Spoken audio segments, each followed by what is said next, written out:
दोस्तों कैसे हैं। एक बार फिर Dinesh Arora head stories bye Dinesh में आपका स्वागत है।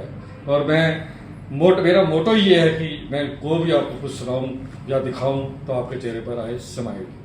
तो दोस्तों हुआ यूँ कि हम एक दोस्त के यहाँ गए थे, मैं और मेरी वाइफ, उसकी वाइफ वहाँ बैठे थे, एक और फ्रेंड अपनी वाइफ के साथ आया हुआ था। तो जिनके घर गए थे वो थोड़ी देर में उठे, उन्हें ऐसे टीवी लगा रखा था और टीवी के अंदर सारे कैमरे लगे हुए थे, सब पता लग रहा था कि क्या है। वो हमारा दोस्त उठे, किचन में गया तो हमको लगा कि शायद हमारे लिए कुछ चाय वाय का इंतजाम करने गया है। तो वहाँ से उन्होंने एक चीनी का डब्बा उठाया, ढक्कन खोला, चीनी देखी, बंद करा, वापस आ गया। ये हम लोग टीवी पे देख रहे हैं। थोड़ी देर के बाद, आधे घंटे के बाद फिर उठा, फिर किचन में गया। हम लोगों की उम्मीद जागी कि शायद कोई चाय वाय या कुछ स्नैक्स से खिलाया होगा। फिर उसने चीनी का डब्बा खोला, चीनी देखी, बंद करा और आ गया। जब तीसरी बार गया तो मेरे से रहा नहीं गया। मैंने कहा भैया एक बात बताओ, आपका चीनी खाने का मन कर रहा है क्या? कह रहा नहीं दिनेश यार, चीनी खाने का मन नहीं कर रहा, मैं कल डॉक्टर के पास गया था तो उसने मुझे कहा था कि आधे घंटे के बाद अपनी शुगर चेक करना। दोस्तों मेरे पास कभी ना कभी कोई ना कोई आता रहता है कुछ पूछने के लिए, क्योंकि मेरे एक्सपीरियंस को देखते हुए वो सोचते हैं कि शायद दिनेश कुछ अच्छा सुझाव देगा।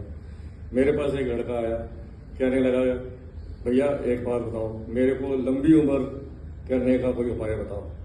तो मैंने उसे बोला बेटे तू शादी कर ले, क्योंकि शादी करने के साथ तेरे को छोटी उम्र भी लंबी लगने लग जाएगी और सबसे बड़ी बात कि लंबी उम्र की तेरी इच्छा भी खत्म हो जाएगी।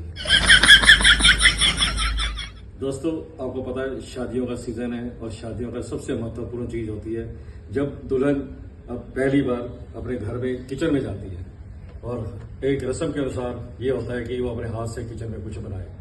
ऐसे ही एक दुल्हन आई, सास से उसने पूछा मम्मी जी क्या बनाऊं?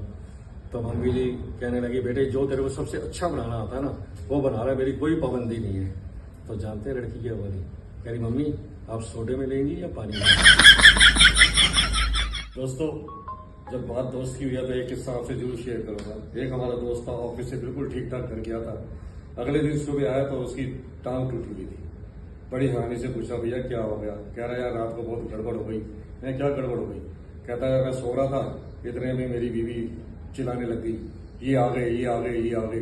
तो मुझे लगा शायद उसका हस्बैंड आ गया, मैं बालकनी से नीचे कूद गया, टांग टूट गई।